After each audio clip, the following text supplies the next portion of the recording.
JNU एक central university है और मेरी किस्मत ऐसी थी कि जैसा मैंने आपको बताया 2 डिपार्टमेंट में मैंने अप्लाई किया था। मतलब एक ही दिन मेरे दोनों वाइवास थे। क्या इन्होंने गलती कर दी है मुझे टाइम अलॉट करने में या डेट अलॉट करने में? वहाँ पर पैनल में कितने मेंबर्स होते हैं, ठीक है? तो वो ग्रिल कर रहे थे, वो जो टोका भी बीच में और हँसे भी वो मेरी बातों के ऊपर।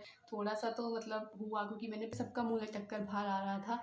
मैं पहले वर्ड्स थे जिनसे वो ऑफेंड हो गए, तो उन्हें लगा कि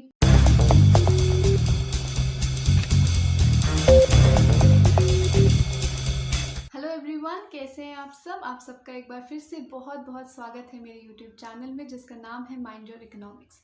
तो अगर आपने पहली बार इस चैनल को ज्वाइन किया है और पहली बार आप मुझे देख रहे हैं तो मैं आप सबको बता देती हूँ कि मेरा नाम सिमरन सहगल है। मैंने 2 बार UGC NET JRF in the subject of economics qualify किया है और इसी चैनल के ऊपर मैं पेपर 1 यूजीसी नेट जेआरएफ और paper 2 economics UGC NET JRF की क्लासेस लेती रहती हूँ। तो आज की जो वीडियो है वो हमारी यूजीसी नेट जेआरएफ से रिलेटेड तो नहीं है, लेकिन वो पीएचडी एस्पिरेंट्स के लिए काफ़ी ज़्यादा इम्पॉर्टेंट रहने वाली है, क्योंकि जैसा कि आपने थंबनेल में देख ही लिया होगा, मैं आज जो है अपना इंटरव्यू एक्सपीरियंस आपके साथ शेयर करने वाली हूँ फॉर दी जेएनयू यूनिवर्सिटी। तो जेएनयू यूनिवर्सिटी के अंदर मैंने इंटरव्यू दिया था अपना 2022 के सेशन के लिए, तो उसी का मैं अपना पूरा एक्सपीरियंस आपके साथ शेयर करूँगी। और सिर्फ इंटरव्यू नहीं, मैं आपको स्टार्टिंग से बताऊंगी थ्रू आउट दी एंट्रेंस जैसे आपका होता है, कैसे एडमिशन प्रोसीजर होता है, कैसे आप अप्लाई कर सकते हैं जेएनयू के पीएचडी एडमिशन्स के लिए। हर चीज़ मैं आपको इन डिटेल इस वीडियो में बताऊंगी। प्लस मेरा इंटरव्यू का वहाँ पर कैसा एक्सपीरियंस रहा, क्या क्वेश्चंस पूछे गए, हर चीज़ मैं इस वीडियो के अंदर कवर करने वाली हूँ। सबसे पहले हम बात करते हैं कि कैसे अप्लाई करना चाहिए आपको जेएनयू यूनिवर्सिटी के अंदर। तो जेएनयू एक सेंट्रल यूनिवर्सिटी है। यहाँ पर आप दोनों तरीके से अप्लाई कर सकते हैं, थ्रू जेआरएफ कैटेगरी भी और थ्रू एंट्रेंस मोड से भी आप कर सकते हैं, ठीक है। लेकिन ये अलग अलग यूनिवर्सिटी, अलग अलग डिपार्टमेंट्स के लिए अलग अलग प्रोसीजर रहता है। तो इकोनॉमिक्स का अगर मैं बात करूँ तो इस बार 2022 के जो एडमिशन्स हुए थे उसमें सिर्फ एंट्रेंस बेस्ड आपका एडमिशन था। अगर आपके पास जेआरएफ भी है तो भी आपको एंट्रेंस देना ही पड़ना था, तो इसीलिए मैंने भी वहाँ पर एंट्रेंस जो है दिया था। और मैंने 2 डिपार्टमेंट्स में दिया था। एक डिपार्टमेंट है वहाँ पर centre for studies of regional development और एक है वहाँ पर सेंटर फॉर इकोनॉमिक प्लानिंग। तो दोनों के अंदर मैंने अप्लाई किया था इकोनॉमिक्स के लिए ही। जो आपका रीजनल डेवलपमेंट का डिपार्टमेंट है वहाँ पर, तो वहाँ पर आप ज्योग्राफी में भी अप्लाई कर सकते हैं, इकोनॉमिक्स में भी कर सकते हैं और पॉपुलेशन स्टडीज़ में भी कर सकते हैं। तो मैंने वहाँ पर इकोनॉमिक्स में अप्लाई किया था। कभी जेआरएफ से सीट्स निकलती हैं तो कभी आपकी एंट्रेंस से सीट्स निकलती हैं। तो जब आपका फॉर्म निकलेगा 2023 का, तब आप उसमें चेक कर सकते हैं कि एप्लीकेशन प्रोसीजर क्या रहने वाला है इस बार। अब बात करते हैं कि एंट्रेंस जो टेस्ट होता है उसका लेवल क्या होता है। तो मैं आपको बताती हूँ, मैंने 2 एंट्रेंस टेस्ट दिए थे। जैसा मैंने आपको बताया 2 डिपार्टमेंट में मैंने अप्लाई किया था। तो फर्स्ट डिपार्टमेंट जो है इकोनॉमिक प्लानिंग वाला, सेंटर फॉर इकोनॉमिक प्लानिंग, तो उसमें तो जो पेपर था काफ़ी ज़्यादा लो लेवल का था। एंट्रेंस टेस्ट जो था काफ़ी ज़्यादा, उसमें इजी क्वेश्चंस थे। आप अगर यूजीसी नेट आपने क्वालिफाई किया हुआ है तो वो तो आपके लिए बिल्कुल ही आसान रहने वाला है, क्योंकि काफ़ी ज़्यादा इजी वो पेपर रहता है, ठीक है। तो ये तो बात हो गई आपके इकोनॉमिक प्लानिंग वाले डिपार्टमेंट की। दूसरा जो डिपार्टमेंट है that is centre for regional development. उसका जो पेपर है वो काफ़ी हाई स्टैंडर्ड का पेपर आता है एंट्रेंस का, ठीक है। अगर आपने यूजीसी नेट जेआरएफ भी क्वालिफाई किया हुआ है तो भी आपके लिए बहुत ज़्यादा डिफिकल्ट रहेगा वो पेपर, क्योंकि उसका पैटर्न ही बहुत ही ज़्यादा अलग होता है। पैटर्न एज इन उसके अंदर ऐसे क्वेश्चंस पूछे जाते हैं जो आपने अभी तक नहीं पढ़े होंगे। ज़्यादातर रिसर्च बेस्ड क्वेश्चन उसमें पूछे जाते हैं। मैथमेटिकल और इकोनोमेट्रिक्स पार्ट उसके अंदर काफ़ी ज़्यादा रहता है। आपका माइक्रो, मैक्रो, इंडियन, ये सब काफ़ी कम रहता है, ठीक है। तो आपको क्या करना चाहिए, अपने प्रीवियस ईयर पेपर्स जो हैं वो एक बार उठाकर ज़रूर देख लेने चाहिए कि किस तरीके के क्वेश्चंस पूछे जाते हैं। यही मैंने वहाँ पर गलती कर दी थी। मैं रीजनल डेवलपमेंट का प्रीवियस ईयर पेपर नहीं देख कर गई, सिर्फ इकोनॉमिक प्लानिंग का देख कर गई थी। तो मैं एकदम शॉक हो गई थी उसका पेपर देख के, क्योंकि पेपर काफ़ी ज़्यादा डिफिकल्ट था। अब बात कर लेते हैं कट ऑफ की। तो जैसे मैंने कहा इकोनॉमिक प्लानिंग की, तो इकोनॉमिक प्लानिंग का जो डिपार्टमेंट है, क्योंकि उसका पेपर आसान था तो उसकी कट ऑफ भी बहुत हाई जाती है, ठीक है। उसकी कट ऑफ 76 to 78% आपकी कट ऑफ जाएगी एंट्रेंस टेस्ट की। देन अगर हम बात करें सेंटर फॉर रीजनल डेवलपमेंट, तो क्योंकि उसका पेपर काफ़ी ज़्यादा मुश्किल था तो उसकी कट ऑफ भी उतनी ही कम रहती है, ठीक है। तो अगर आपने उसमें 57-58% स्कोर भी किया है तो भी आपका एंट्रेंस वो क्लियर हो सकता है। अब बात करते हैं कि आपका रिज़ल्ट्स कैसे वहाँ पर अनाउंस किए जाते हैं। तो 1 महीने के बाद अप्रॉक्स क्या पूरा 1 महीने के बाद ही, बिकॉज़ 8th ऑफ दिसंबर 2022 को एंट्रेंस कंडक्ट किया गया था और 9th ऑफ जनवरी 2023 को रिज़ल्ट्स जो है वो कंडक्ट हो गए थे, रिज़ल्ट्स अनाउंस हो गए थे। तो पूरा 1 महीने बाद आपका रिज़ल्ट अनाउंस हुआ था एंट्रेंस टेस्ट का। तो एंट्रेंस टेस्ट में आपको क्या कहते हैं, सिर्फ क्वालिफ़ाई आपको दे देते हैं कि आपने क्वालिफ़ाई किया है या नहीं किया है। आपको कोई मार्क्स वगैरह ऐसे वो आपको नहीं बताते कि कितने मार्क्स आए आपके, लेकिन वो आपको सिर्फ इतना बता देंगे कि आपने एंट्रेंस क्वालिफ़ाई किया है या नहीं किया है। तो वहाँ मेरे दोनों एंट्रेंस जो थे वो क्वालिफ़ाई हो गए थे लकीली। दोनों एंट्रेंस के अंदर मार्क्स मैंने पहले, वो आंसर की भी आपको दिखाते हैं, आंसर की निकालते हैं वो पहले, लेकिन आंसर की में काफ़ी ज़्यादा गलतियाँ होती हैं। तो आप उनको चैलेंज भी कर सकते हो। मैंने तो कोई चैलेंज नहीं किया था वैसे, लेकिन आप अगर चैलेंज करना चाहते हैं तो चैलेंज भी कर सकते हैं। आपके रिज़ल्ट से कुछ 5 या 6 दिन पहले आपकी आंसर की जो है वो आती है। देन आपका वाइवा जो है, वाइवा की डेट भी आपकी अनाउंस हो जाती है उसी टाइम जब आपका एंट्रेंस जो है उसके रिज़ल्ट्स अनाउंस होते हैं, तभी आपके वाइवा का जो है आपको शेड्यूल आ जाता है। और जो मेरा शेड्यूल था वो करीबन 1 हफ़्ते के बाद उन्होंने अनाउंस किया था कि वाइवा 1 हफ़्ते के बाद होने वाला है। तो जैसे मैंने कहा 9th ऑफ जैन को रिज़ल्ट आया था और 16th जैन को हमारे सारे जितने भी वाइवा थे अलग अलग डिपार्टमेंट के वो स्टार्ट हो गए थे। लेकिन मेरा जो वाइवा था वो लाई कर रहा था 23rd को, और मेरी किस्मत ऐसी थी कि मेरे दोनों वाइवा जो थे वो उसी दिन लाई कर रहे थे, जिस दिन 23rd को ही, मतलब एक ही दिन मेरे दोनों वाइवास थे। तो इसी के साथ एक और प्रॉब्लम अराइज़ होती है जो आप सबके साथ भी हो सकती है कि आपको लगेगा कि अब मैं 2 एंट्रेंस कैसे 2 वाइवा मैं कैसे एक ही दिन के अंदर दूँगी या दूँगा, और क्या इन्होंने गलती कर दी है मुझे टाइम अलॉट करने में या डेट अलॉट करने में। तो मैं आपको बता दूँ, वहाँ पर कोई गलती नहीं हुई है। वो ऐसे ही होता है, हर साल ऐसा ही होता है वहाँ पर, क्योंकि मैं भी एकदम से बहुत चौंक गई थी कि एक ही दिन में कैसे मैं इंटरव्यूज़ दूँगी। तो मैंने वहाँ पर कॉन्टैक्ट किया। ईमेल मैं आपको बता दूँ, ईमेल उनका इतना ज़्यादा एफिशिएंट नहीं है ईमेल सिस्टम। बहुत दिन में आपको रिप्लाई आएगा, तब तक आपका वाइवा ही हो जाएगा। तो इसलिए आप वहाँ पे ईमेल मत करना। मैंने भी बहुत ईमेल्स करी थी, कोई रिप्लाई नहीं आया। आप वहाँ पर कॉल कर लेना, जिस भी डिपार्टमेंट में आप अप्लाई करते हैं उसमें आप कॉल करके बात कर सकते हैं, अपनी क्वेरी जो है उसको क्लियर कर सकते हैं। ऐसे ही मैंने वहाँ पर कॉल किया तो वहाँ से मुझे कॉल बैक आया एक सर का। तो उन्होंने कहा कि क्या प्रॉब्लम है बच्चे आपको? तो मैंने उन्हें बताया कि सर मेरा एक ही दिन लाई कर रहा है, तो मैं कैसे अटेम्प्ट करूँगी? तो उन्होंने कहा कि ऐसा हर किसी के साथ होता है, मतलब बहुत बच्चों के साथ ऐसा होता है, तो आपको टेंशन लेने की ज़रूरत नहीं है। आपका हम सेटल डाउन कर देंगे उसी दिन। आपका जैसे एक डिपार्टमेंट में पहले ले लेंगे, दूसरे डिपार्टमेंट में बाद में ले लेंगे, अदर हाफ के अंदर। तो मैं उस टाइम अपना संतुष्ट हो गई, तो मैंने कहा चलो ठीक है, अब तो दे सकते हैं ऐसे इंटरव्यू। तो इसी तरीके से मेरा जो इंटरव्यू था वो 23rd ऑफ जैन को कंडक्ट हुआ था। अब बात करते हैं कि आपको जेएनयू में पहुंचना कैसे है, ठीक है। तो जेएनयू एक बहुत ही बड़ी यूनिवर्सिटी है, ठीक है, और वहाँ पर पहुँचने का कोई बहुत ज़्यादा आसान तरीका है नहीं, ठीक है। तो ऐसा नहीं है कि आप आसानी से मेट्रो स्टेशन से उतरेंगे और आपको 10 रुपये का वहाँ ई रिक्शा मिल जाएगा और आप आसानी से जेएनयू में चले जाएंगे, ऐसा नहीं है। वहाँ पर ई रिक्शा फैसिलिटी नहीं है। तो आपको क्या करना चाहिए, आपको मेजेंटा लाइन जो है उसकी मेट्रो की, वहाँ पर एक स्टेशन है, दैट इज़ मुनिरका, ठीक है। मुनिरका आपका एक मेट्रो स्टेशन है। आप वहाँ पर उतरिए, बाहर आपको ऑटो मिल जाएगा, 40 to 50 रुपीज़ आपसे वो लेगा, और आप उसको उस ऑटो में जाकर अपना जवाहरलाल नेहरू यूनिवर्सिटी के अंदर आप जा सकते हैं। क्योंकि मैं दिल्ली से ही बिलोंग करती हूँ, तो मैं आपको आसान तरीका बता रही हूँ। अगर आप कितनी भी यूट्यूब वीडियोस देख लोगे तो वहाँ पर बहुत ही उन्होंने वेग आपको मेट्रो स्टेशंस बता दिए हैं। अगर आप उन मेट्रो स्टेशन पर उतर गए तो फिर आपको क्या करना पड़ेगा, 100 से 150 रुपये आपसे ऑटो वाला ले लेगा, और मतलब फालतू में वो आपसे इतना ज़्यादा पैसा चार्ज कर लेगा। इतना डिस्टेंस भी नहीं है, तो इसीलिए आप बिल्कुल स्मार्टली वहाँ पर जाइए। मुनिर का एक मेजेंटा लाइन है जो, वहाँ पर उतरिए, और वहाँ से 40 से 50 रुपये में आपका ऑटो हो जाएगा। वो आपको बिल्कुल आपके जो भी आपका डिपार्टमेंट है वहाँ पर बाहर ही आपको छोड़ देगा।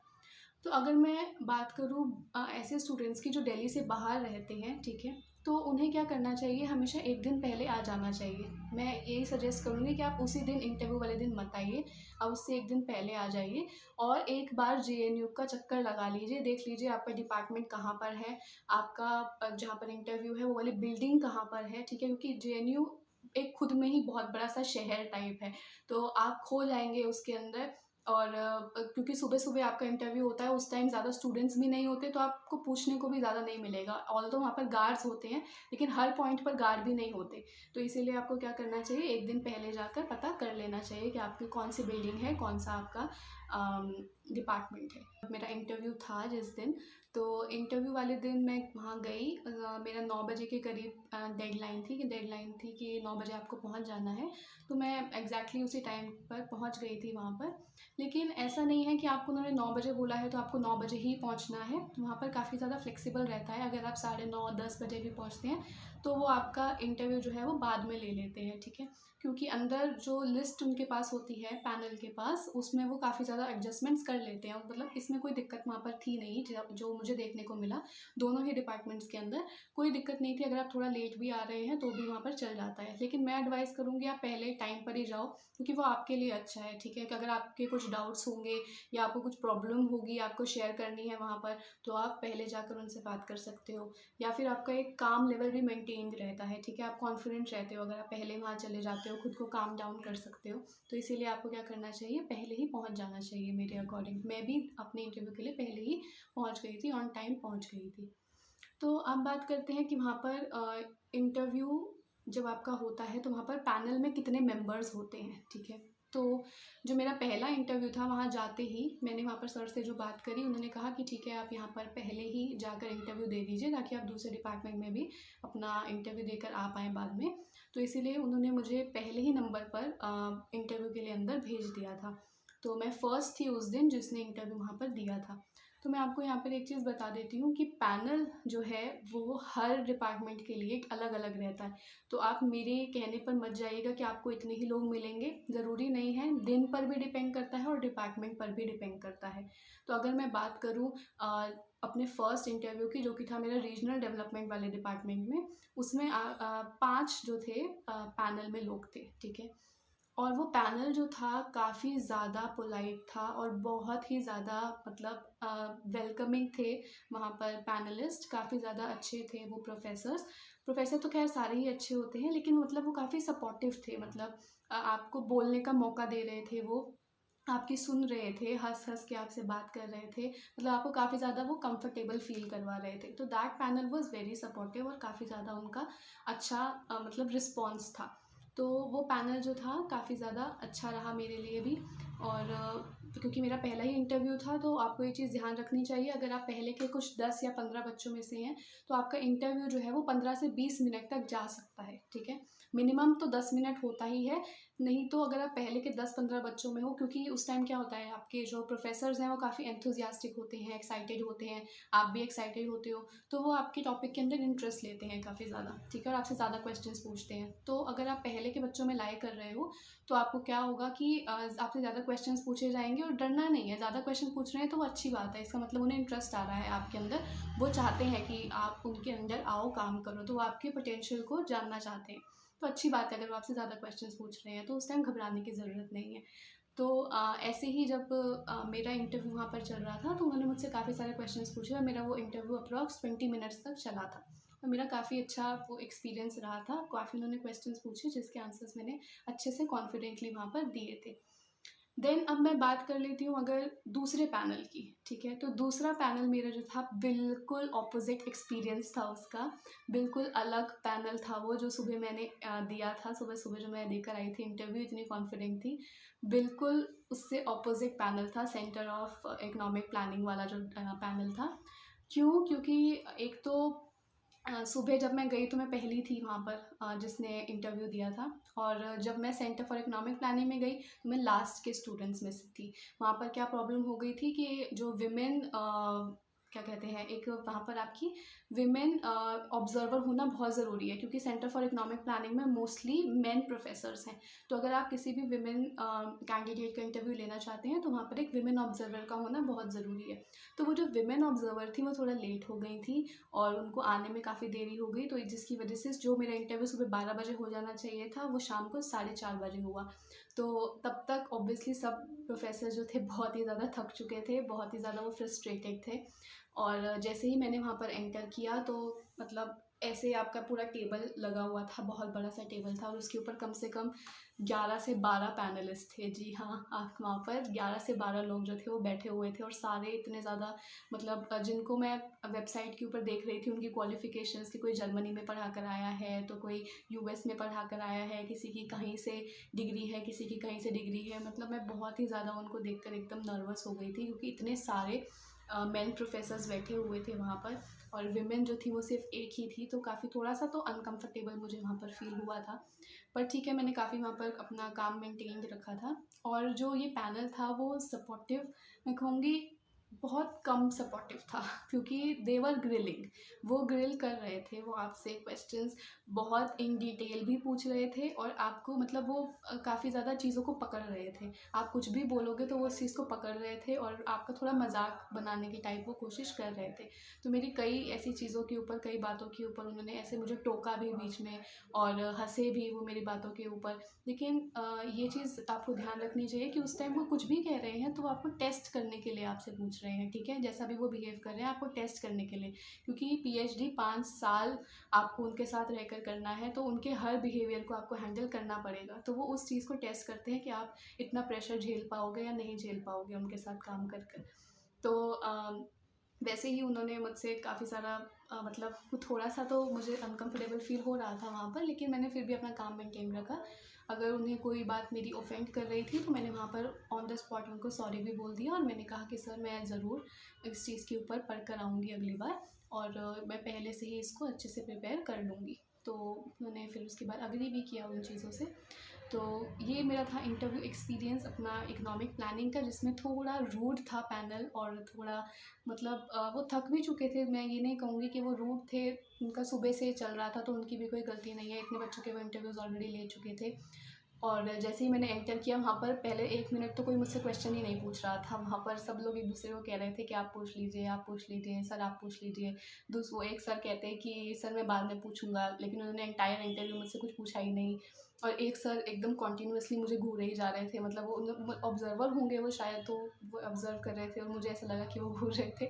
मतलब काफ़ी ज़्यादा इंटेंसली वो ऐसे मुझे ऑब्जर्व कर रहे थे कि मेरा क्या जेस्चर है, मैं कैसे रिप्लाई कर रही हूँ, इस चीज़ की वो काफ़ी ध्यान दे रहे थे। तो मुझे थोड़ा-सा तो मतलब हुआ क्योंकि मैंने पहली बार इंटरव्यू कोई दिया था पीएचडी का, पहला ही इंटरव्यू था मेरा जेएनयू का, तो मैं काफ़ी ज़्यादा थोड़ा मुझे अनकम्फ़र्टेबल तो हो रहा था, लेकिन मैंने थोड़ा काम वहाँ पर मेंटेन रखा था अपना।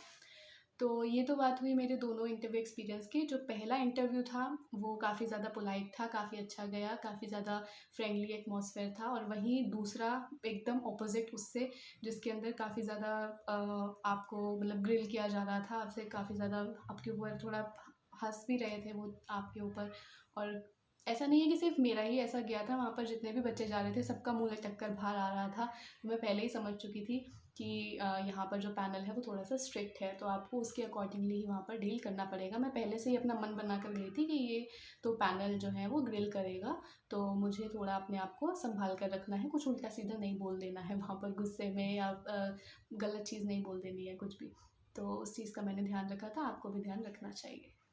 अब बात करते हैं मेन चीज़ की, दैट इज़ क्वेश्चंस, कि क्वेश्चंस आपसे वहाँ पर क्या-क्या पूछे जाते हैं। तो क्वेश्चंस आपसे सबसे पहला जो पूछा जाता है वो यही है कि आप अपने बारे में बताइए, ठीक है? जब मैंने रीजनल डेवलपमेंट में मैं गई तो वहाँ तो उन्होंने खुद ही मुझे इंट्रोड्यूस कर दिया था सब पूरे पैनल के साथ। वहाँ पर एक सर थे, उन्होंने बताया कि she is Simran Sehgal, she has done her masters from here, she has done her graduation from here, ये यूजीसी नेट जेआरएफ क्वालिफाइड है। ऐसे कर कर उन्होंने पूरा मेरा इंट्रोडक्शन खुद ही दे दिया था और उन्होंने डायरेक्टली मुझसे बोला कि आप अपना रिसर्च प्रपोजल जो है वो एक्सप्लेन कीजिए, आप बताइए आपका रिसर्च प्रपोजल क्या है।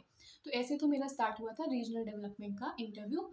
और अगर मैं बात करूँ सेंटर फॉर इकोनॉमिक प्लानिंग की, वहाँ पर जो मेरा इंटरव्यू हुआ था उन्होंने मुझसे कहा कि आप अपने बारे में बताइए। उन्होंने कुछ एक्सप्लेन नहीं किया, उन्होंने डायरेक्टली कहा कि इंट्रोड्यूस योरसेल्फ टू अस, आप बताइए अपने बारे में कुछ। तो वहाँ भी मैंने अपना एकेडमिक बैकग्राउंड जो है वो शेयर किया, जो भी मैं इंट्रोडक्शन प्रिपेयर कर कर गई थी अपनी, वो मैंने वहाँ पर उनको बोल दी। देन वहीं सेकंड क्वेश्चन उनका आया, ठीक है तो आपका रिसर्च प्रपोजल क्या है, आप अपना रिसर्च प्रपोजल बताइए। तो ये चीज़ आपको ध्यान रखनी चाहिए कि रिसर्च प्रपोजल आपके पास होना चाहिए। पहले तो वो आपको जब इंटरव्यू के लिए कॉल लेटर आता है उसमें लिखा ही होता है कि आपको कंपल्सरीली लेकर जाना है अपना रिसर्च प्रपोजल, तो इसीलिए आपको रिसर्च प्रपोजल अपना लेकर जाना ही होता है साथ में। पहले भी आपसे वो अपलोड करवा लेते हैं, जब आपका वाइवा बुक का कॉल लेटर आता है तब भी वो आपसे अपलोड करवा लेते हैं पूरा आपका रिसर्च प्रपोजल, लेकिन आपको साथ में भी लेकर जाना होता है।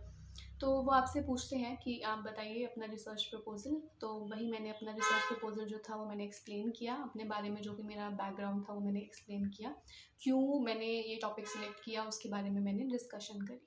देन वही मुझसे जो और क्वेश्चंस पूछे गए थे वो ये पूछे गए रिसर्च मेथोडोलॉजी के ऊपर, कि रिसर्च प्रोसेस कैसी रहने वाली है मेरी। जनरल क्वेश्चंस भी पूछे और मेरे पर्टिकुलर टॉपिक से रिलेटेड भी उन्होंने पूछा कि आप कौन सी मेथोडोलॉजी यूज़ करेंगे, तो वो उन सब से रिलेटेड भी क्वेश्चन मुझसे पूछे। और मेरे कॉन्सेप्ट बेस्ड क्वेश्चंस भी उन्होंने पूछे थे, कॉन्सेप्ट बेस्ड एज इन मेरे रिसर्च प्रपोजल के कॉन्सेप्ट्स, ठीक है।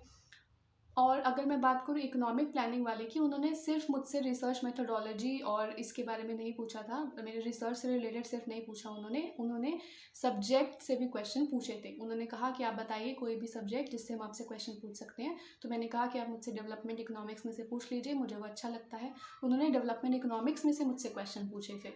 तो आपको ये ध्यान रखना चाहिए कि आप अपना एक या दो सब्जेक्ट, मैं आपको कहूँगी 2 सब्जेक्ट आपको प्रिपेयर करके जाने चाहिए अच्छे से।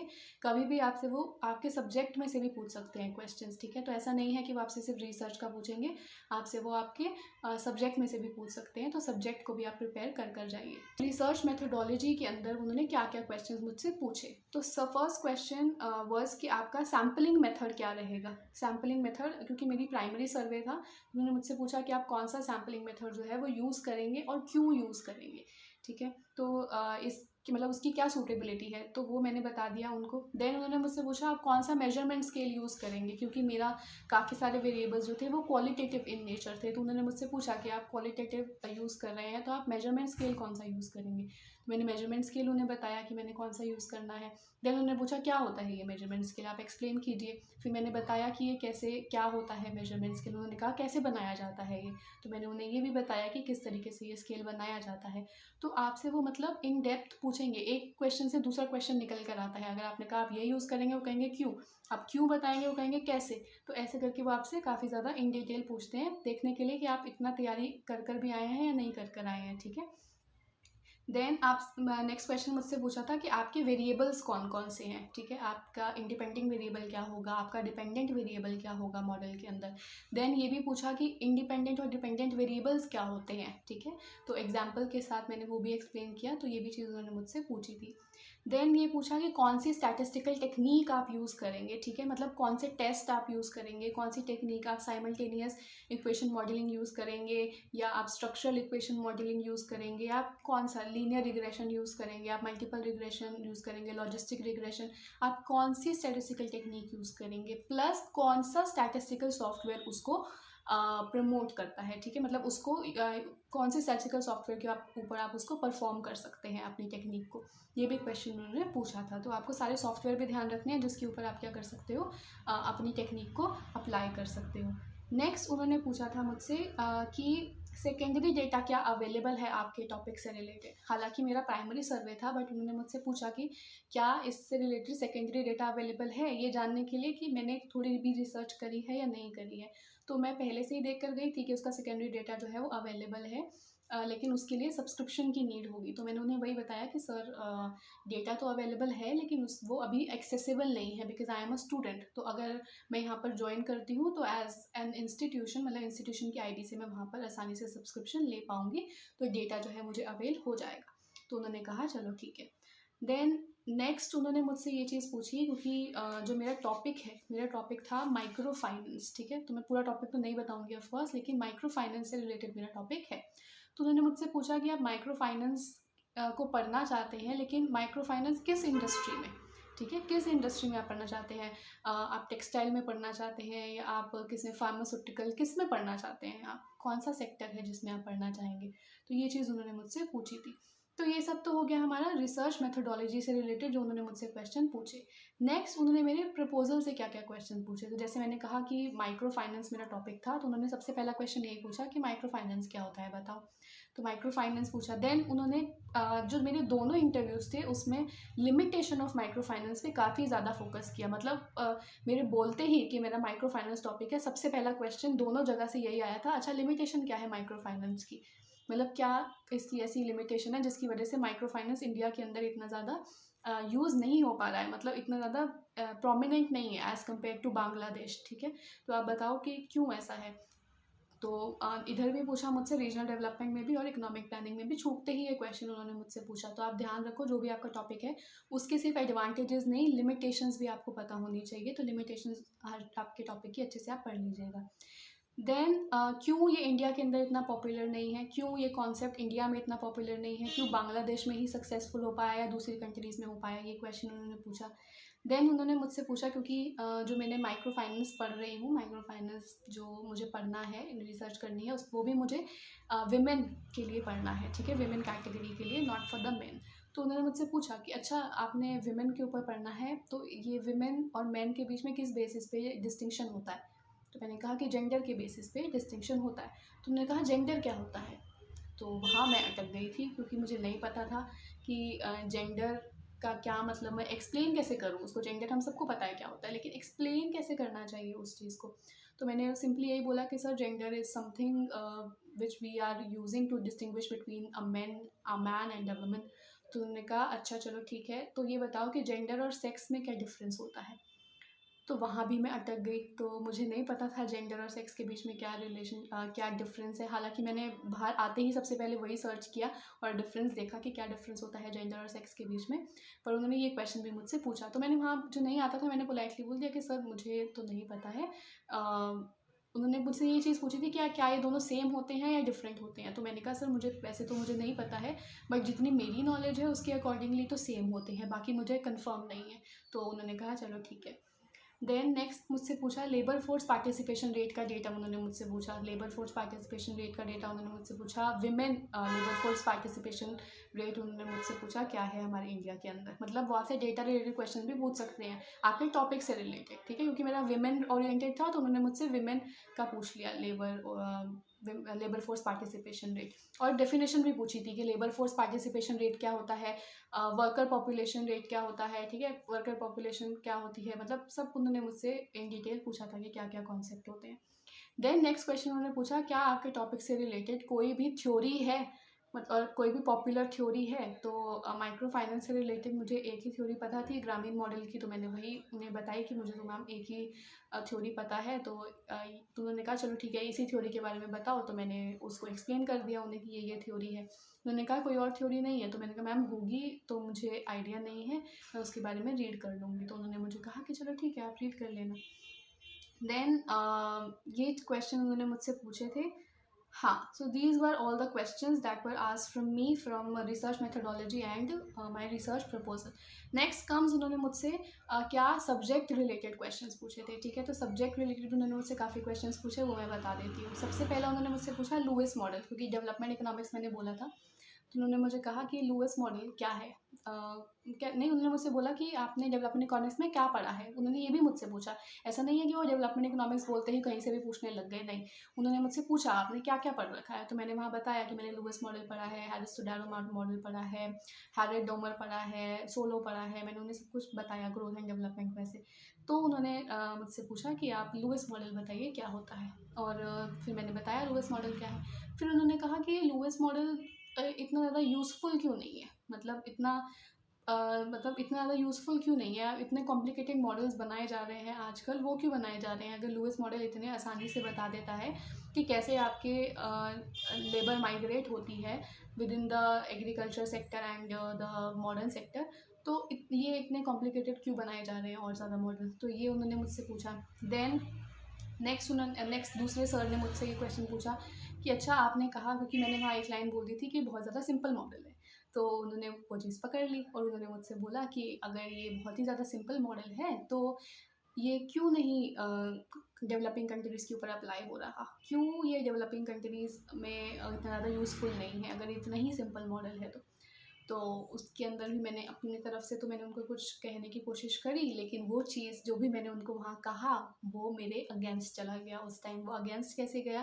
क्योंकि जब उन्होंने मुझसे ये क्वेश्चन पूछा, मैं अपने ओपिनियंस शेयर करने लग गई उस मॉडल से रिलेटेड, और वो मुझसे जानना चाहते थे फैक्ट्स। ठीक है, वो मुझे क्या, क्योंकि आप सबको पता है रिसर्च जो है ऑब्जेक्टिव इन नेचर होनी चाहिए, सब्जेक्टिव नहीं होनी चाहिए, ऐसी रिलायबल होनी चाहिए, आपकी वैलिड होनी चाहिए, करेक्ट। तो वहाँ उन्होंने मुझसे मेरा ओपिनियन नहीं पूछा था, उन्होंने फैक्ट पूछे थे। और उसी टाइम मुझे एक और सर ने वहाँ पर टोक दिया और उन्होंने मुझे कहा कि सिमरन, आपको पता है कि आपकी सोच और आपके फैक्ट्स में बहुत ज़्यादा अंतर होता है, ये आप क्या आप इसके बारे में जानती हैं? तो मुझे एकदम से पता चल गया कि मैं यहाँ गलत जा रही हूँ, मुझे अपने ओपिनियन शेयर नहीं करने हैं। तो उन्होंने ये चीज़ पकड़ ली थी, तो उन्होंने मुझे ये चीज़ बोली, तो मैंने उसी टाइम क्या कहा कि सर सॉरी, मुझे नहीं पता था कि आप फैक्ट पूछ रहे हैं, तो मैं फैक्ट जो है उसके बारे में पढ़ लूँगी। तो उन्होंने कहा हाँ ठीक है, आप पढ़ लेना। देन मैंने जो इंट्रोडक्शन दी थी, इंट्रोडक्शन में मैंने कुछ ऐसे वर्ड यूज़ कर दिए थे उस टाइम जिससे वो ऑफेंड हो गए थे थोड़ा।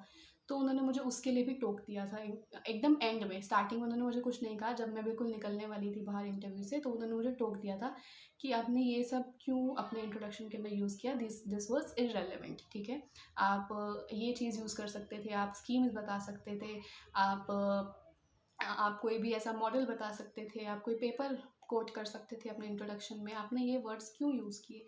तो वो कुछ ऐसे वर्ड्स थे जिनसे वो ऑफेंड हो गए, तो उन्हें लगा कि ये इतना ज़्यादा इररेलेवेंट आपने चीज़ यूज़ करी अपने इंट्रोडक्शन के अंदर, तो उस चीज़ के ऊपर उन्होंने मुझे टोका। तो इसीलिए मुझे थोड़ा-सा लगा कि हाँ, वो तो काफ़ी ज़्यादा स्ट्रिक्ट पैनल है, वो किसी भी चीज़ को अवॉइड नहीं कर रहे हैं। हालाँकि वही सेम इंट्रो मैं सुबह रीजनल डेवलपमेंट में देकर आई थी, वहाँ मुझे किसी ने नहीं टोका था, वहाँ किसी ने कुछ पॉइंट आउट नहीं किया उस चीज़ को, और वो सब काफ़ी सपोर्टिव थे। वहीं दूसरे पैनल ने मुझे मेरे इंट्रोडक्शन के ऊपर टोक दिया। तो ये वाला जो था क्वेश्चन मुझसे पूछा गया। नेक्स्ट मुझसे क्वेश्चन पूछा गया क्रूगमैन मॉडल। क्रूगमैन मॉडल क्या होता है?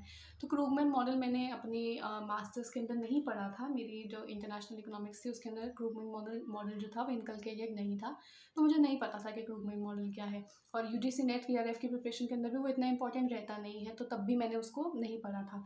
तो इसीलिए मैंने वहाँ कह दिया कि मुझे मैम नहीं पता है कि क्रूगमैन मॉडल क्या होता है, तो उन्होंने उस चीज़ को स्किप कर दिया। उन्होंने ये नहीं है खींचते रहे उस चीज़ को, वहीं उन्होंने स्किप करके मुझसे अगला क्वेश्चन पूछा।